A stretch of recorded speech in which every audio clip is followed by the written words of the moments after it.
Irmandade das Sombras. Stanley Mantiphy. Capítulo 1. As Forças Obscuras. A compreensão das forças que moldaram os acontecimentos do século XX não se baseia em fatos a serem aprendidos, mas sim em segredos a serem descobertos. Autor desconhecido. A Sociedade Invisível é uma fraternidade secreta e augustíssima, cujos membros se dedicam ao serviço de um misterioso Arcanum Arcanorum. Lectures on Ancient Philosophy. A história que você está prestes a ler é incrível, porém verdadeira. Ela desafiará tudo em que você acredita. Trata de sociedades secretas, de como elas dirigiram o curso da civilização e de como influenciam sua vida hoje.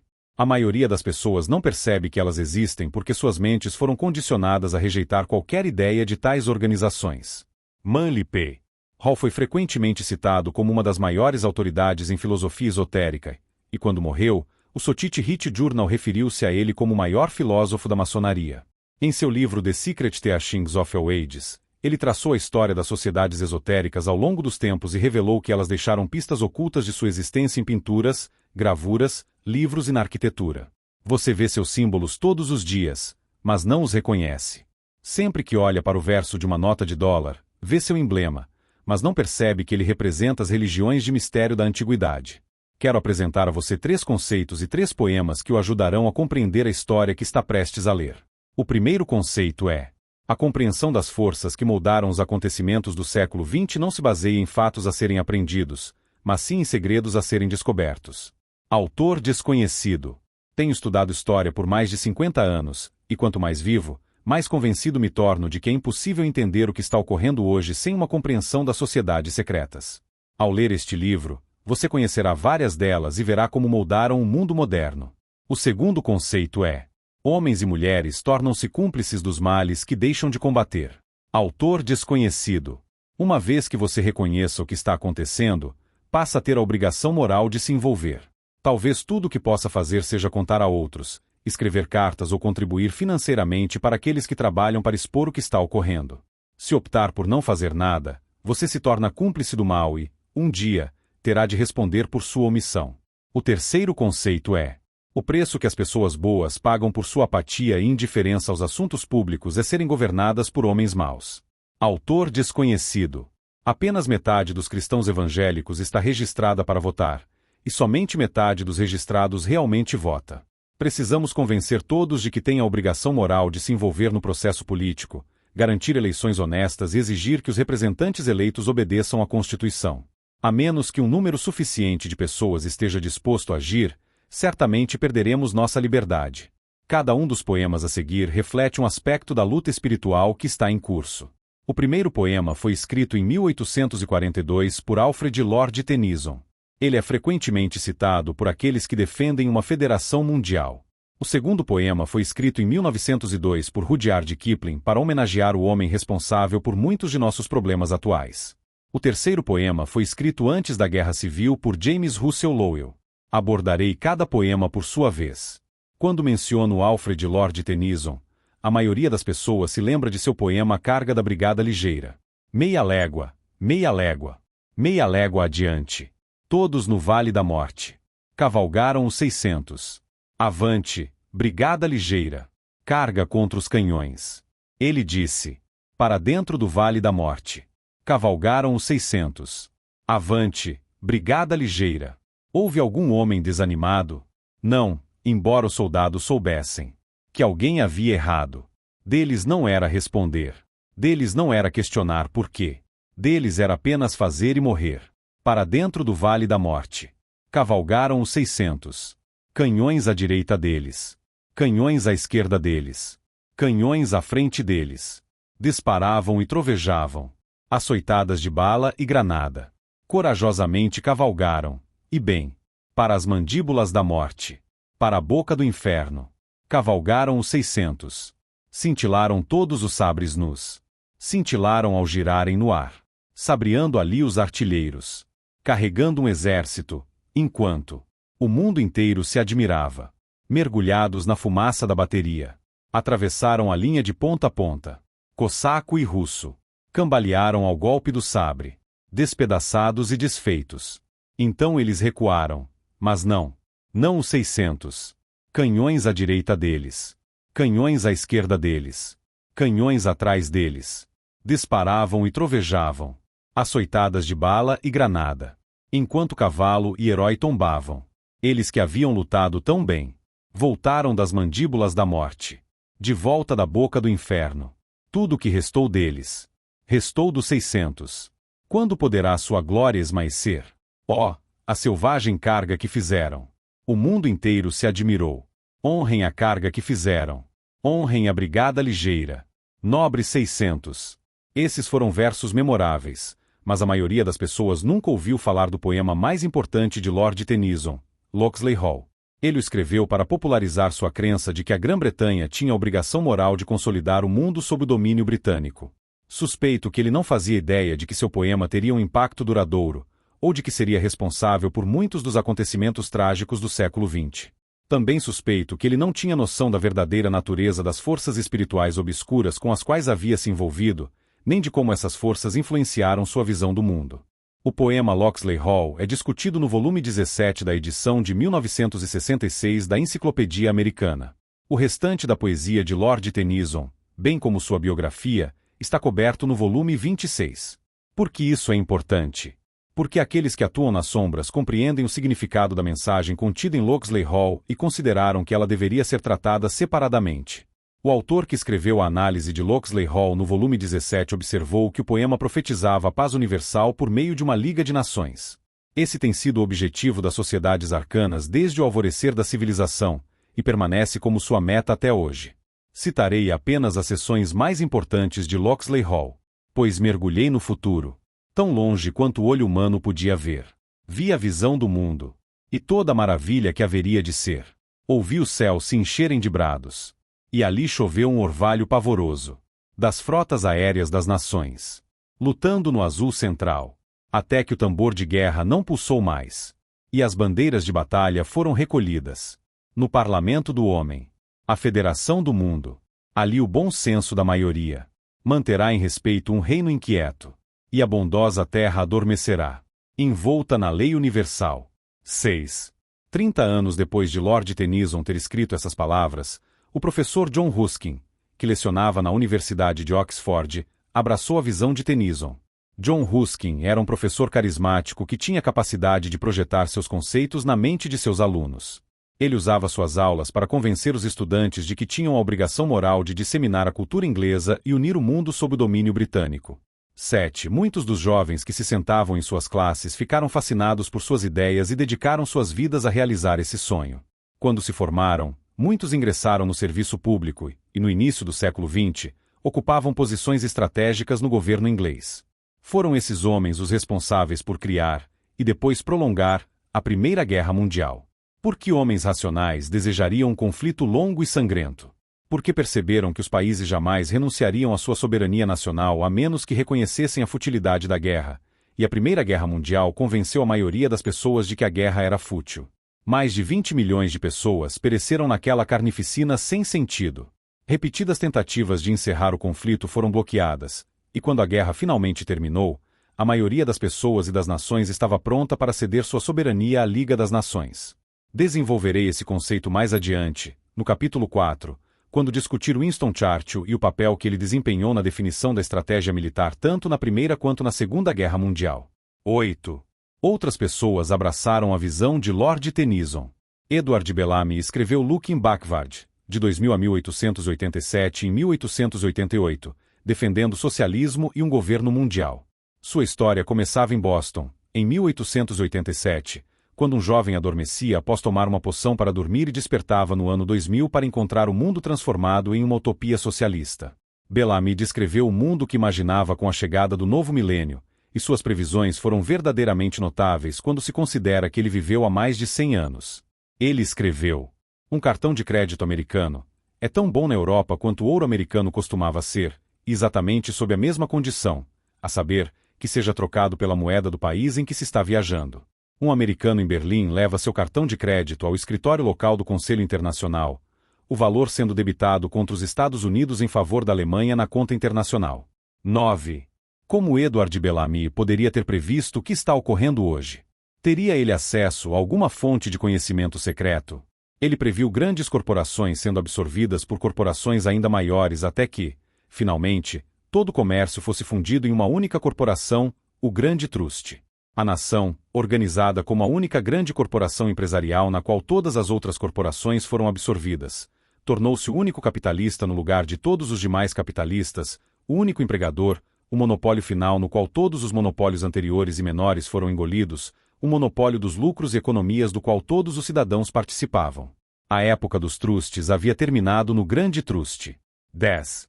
Edward Bellamy previu o que está ocorrendo na China comunista, onde todas as corporações chinesas respondem ao Estado.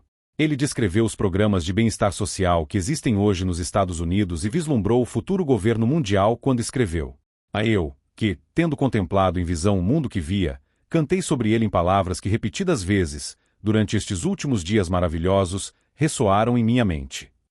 Pois mergulhei no futuro, tão longe quanto o olho humano podia ver.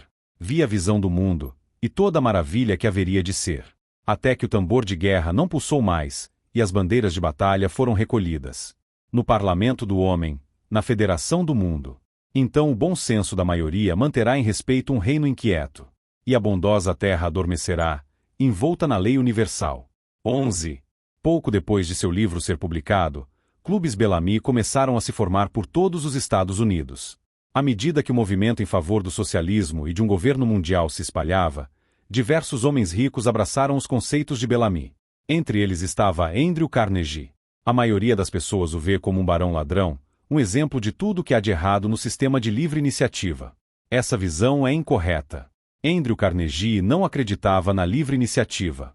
Ele acreditava no capitalismo monopolista, que permite aos muito ricos usar o governo para explorar os outros. Andrew Carnegie era um socialista, mas o socialismo que ele imaginava criava uma classe dominante.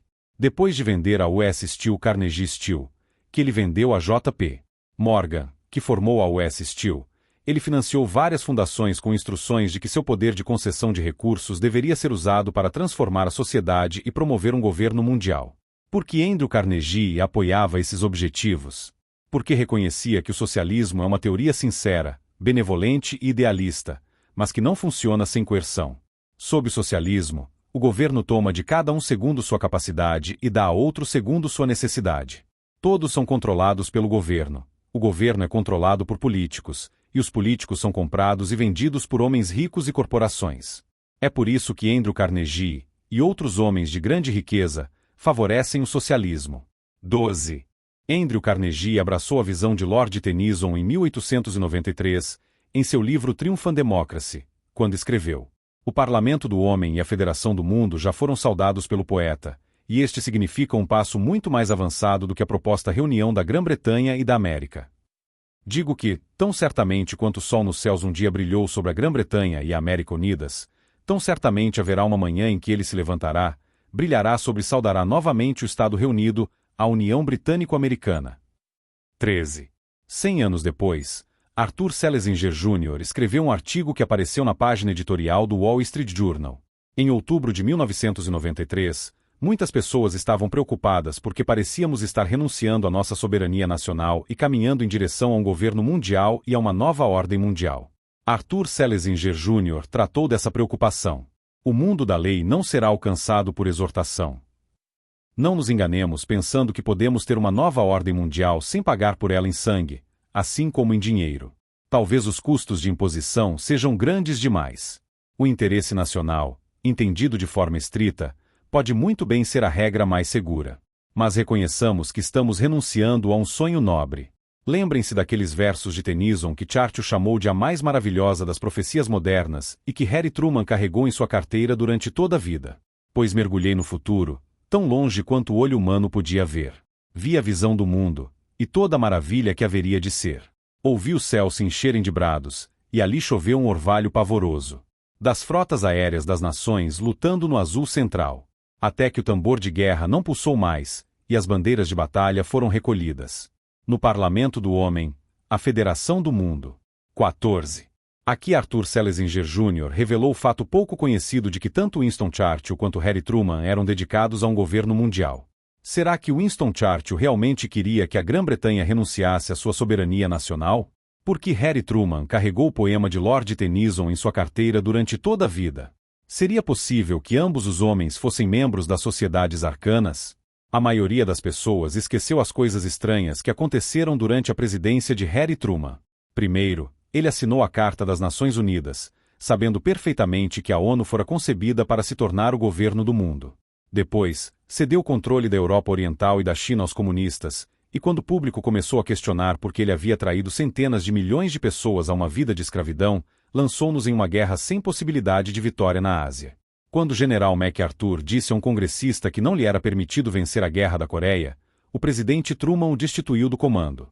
Se você estudar aquela época, descobrirá que General Lin Piao, o líder comunista que comandou o exército chinês que atacou nossos soldados na Coreia do Norte, sabia que existia um acordo secreto que nos impedia de vencer a Guerra da Coreia.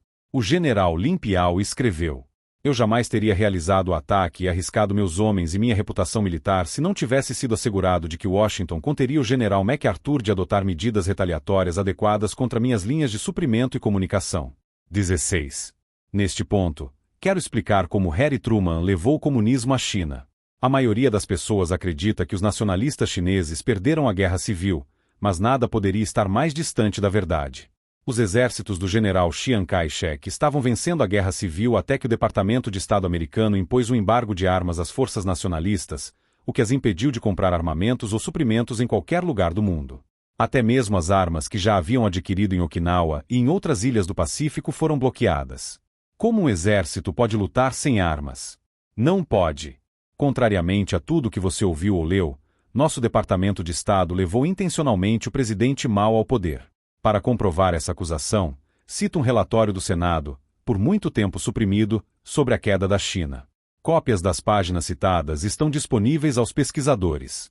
Relatório do Institute of Pacific Relations. Do Comitê do Judiciário. 82º Congresso. Segunda Sessão. Res. Olução. S. Enado. 366. Uma resolução relativa à segurança interna dos Estados Unidos. No final de 1945, quando o general Marshall partiu para a China, o equilíbrio de poder estava com os nacionalistas chineses, e assim permaneceu pelo menos até junho de 1946. As divisões de Xi'an perseguiam os comunistas rumo ao norte e a perspectiva de vitória da China nacionalista estava em seu ponto mais alto. Contudo, quando o general Marshall chegou à China, empenhou-se em estabelecer o governo de coalizão que sua diretriz exigia. Esse plano fracassou quando a coalizão fracassou. Quando o governo chinês não efetivou a coalizão, no verão de 1946 a assistência militar dos Estados Unidos à China foi encerrada. Não apenas os Estados Unidos deixaram de enviar suprimentos militares ao governo chinês, o envio de material bélico que já havia sido efetivamente comprado pelos chineses também foi interrompido. Os chineses também haviam adquirido equipamentos excedentes que permaneciam em Okinawa e em outras ilhas do Pacífico. Até mesmo o embarque desses materiais foi proibido. Um embargo completo entrou em vigor no verão de 1946. Ele foi mantido pelo menos até maio de 1947. O general Chenalto testemunhou que o primeiro carregamento chegou a Xangai em dezembro de 1948. Chenalto declarou ainda que o material de guerra enviado à China após o embargo não chegou a tempo de auxiliar os nacionalistas chineses no campo de batalha. O almirante Kwok testemunhou que os chineses possuíam várias divisões equipadas com armamentos americanos. Quando o fluxo de munição americana foi interrompido, essas divisões perderam seu poder de fogo e foram derrotadas. Mesmo depois de o 80º Congresso ter destinado 125 milhões de dólares para auxílio aos chineses, os carregamentos foram atrasados, e quando os fuzis finalmente chegaram ao general chinês no norte da China, estavam sem ferrolhos e, portanto, inúteis. 17. Por que nosso Departamento de Estado enviaria aos nacionalistas chineses fuzis sem ferrolhos? Poderia isso ter acontecido por acidente? É impossível ler o texto completo do relatório do Comitê McCarran sem chegar à conclusão de que a administração Truman traiu os nacionalistas chineses e levou o presidente Mao ao poder. Por quê? Poderia isso ter alguma relação com o fato de Harry Truman ter carregado o poema de Lord Tennyson em sua carteira durante toda a vida? Tomei conhecimento do segundo poema quando visitei meu filho na cidade do Cabo, em meados da década de 1970. Enquanto descíamos pela rodovia costeira que serpenteia ao longo da base da Montanha da Mesa, vi uma pequena réplica cinzenta do Memorial Lincoln aninhada junto à encosta. Fiquei curioso, e assim subimos com dificuldade o caminho empoeirado que conduzia à frente do monumento de granito. Leões de pedra guardavam ambos os lados da escadaria diante de nós. Depois de subir os degraus, passamos entre pilares de granito e entramos em uma área que continha um pedestal de pedra. No topo do pedestal repousava um busto, maior que o tamanho natural, de um homem. A expressão no rosto de pedra era severa, os olhos escavados de tal modo que seu olhar parecia nos seguir para onde quer que nos movêssemos. Enquanto o frio vento do Atlântico soprava por entre os pilares atrás de nós, vi um poema gravado no pedestal. O espírito intenso e meditativo ainda. Haverá de reviver e governar. Em vida ele foi à terra. E, morto, sua alma será a alma dela. Rudyard Kipling escreveu essas palavras em 1902, e elas foram lidas no funeral de Cecil John Rhodes. Reviver significa voltar à vida após a morte. E se alguma vez houve um homem cujo legado continuou vivo depois de sua morte, esse homem foi Cecil John Rhodes. O que a maioria das pessoas não percebe é que seu legado continua a dominar a Europa e a África, e que sua influência lança uma sombra obscura sobre nossa nação hoje. Os nomes da maioria dos homens que tentaram unir o mundo são bem conhecidos: Nimrod, Nabucodonosor, Gengis Khan, Alexandre, o Grande, Júlio César, Napoleão, Hitler, Lenin, Stalin e o presidente Mao. Por outro lado, pouquíssimas pessoas associam o nome de Rhodes ao atual esforço para estabelecer um governo mundial. Ele é, contudo, muito conhecido por seus seguidores e pelos membros das sociedades arcanas. Em 1877, Cecil John Rhodes delineou seu plano para unir o mundo sob o domínio anglo-saxão. Ele sabia que jamais viveria para ver seu empreendimento concluído, mas dedicou sua vida a essa causa e recrutou outros para dar continuidade ao seu programa após sua morte. 18 Cecil John Rhodes fez mais para unir o mundo do que qualquer outro homem na história.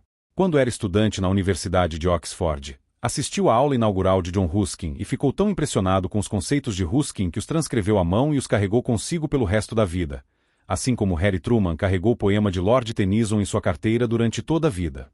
Cecil Rhodes escreveu uma confissão de fé em 1877. Nela, expôs seu plano de colocar o mundo sob o domínio britânico e reconquistar os Estados Unidos. Ele escreveu: a ideia, cintilando e dançando diante dos olhos como um fogo fato, finalmente se transforma em um plano. Por que não formar uma sociedade secreta com um único objetivo, a expansão do Império Britânico, a submissão de todo o mundo incivilizado ao domínio britânico, a recuperação dos Estados Unidos, a transformação da raça anglo-saxônica em um único império? 20. Cecil Rhodes adquiriu as principais minas de ouro e diamantes do sul da África e usou sua riqueza para perseguir seu sonho. Em 1891, estabeleceu uma sociedade secreta. Quando percebeu que não viveria para ver sua visão concretizada, deixou sua imensa fortuna ao Rhodes Trust para financiar sua sociedade secreta e o fundo de bolsas Rhodes. 21. Durante o último século, mais de 4.600 jovens foram enviados à Universidade de Oxford, onde foram doutrinados no socialismo e no governo mundial. O presidente Bill Clinton, o general Wesley Clark, Strobe Talbot, o senador Bill Bradley e milhares de outros homens proeminentes são bolsistas Rhodes. Eles trabalham em repartições governamentais, em bancos internacionais, em conselhos de corporações, em fundações isentas de impostos, na Suprema Corte, na mídia, em nossas universidades, na Associação das Nações Unidas e no Conselho de Relações Exteriores. Em Oxford, tornaram-se parte de um grupo de elite dedicado a mudar o mundo. É por isso que o espírito de Cecil Rhodes ainda revive e governa, e porque sua influência ainda lança uma sombra obscura sobre nossa nação. O terceiro poema foi escrito por James Russell Lowell para tratar do problema da escravidão. A versão citada é extraída do hino Once to Every Man and Nation. Uma vez a cada homem e nação. Chega o momento de decidir. Na luta da verdade com a falsidade. Pelo lado do bem ou do mal. Então é que o homem corajoso escolhe. Enquanto o covarde fica à margem. Até que a multidão faça virtude. Da fé que havia negado. Ainda que a causa do mal prospere. Só a verdade é forte. Ainda que seu quinhão seja o cadafalso. E no trono esteja o erro. Mesmo assim esse cadafalso move o futuro. E, por trás do vago desconhecido, está Deus dentro da sombra, velando pelos que são seus. 23. Aqui James Russell Lowell descreveu a luta que começou no Jardim do Éden e continua até hoje. É uma batalha entre a verdade e a falsidade, entre o bem e o mal, entre a luz e as trevas, entre Deus e Satanás. Ela vem ocorrendo há 6.000 anos e continuará até o fim dos tempos. Os últimos 2 séculos foram o período mais violento da história registrada. Quem é responsável pelas terríveis guerras e revoluções sangrentas que assolaram o mundo? Por que a Suprema Corte dos Estados Unidos retirou Deus e a oração de nossas escolas? Por que não podemos fazer algo a respeito da depravação moral que está destruindo nossa nação? Quando você concluir este livro, saberá a resposta a essas perguntas e jamais olhará para o mundo da mesma maneira.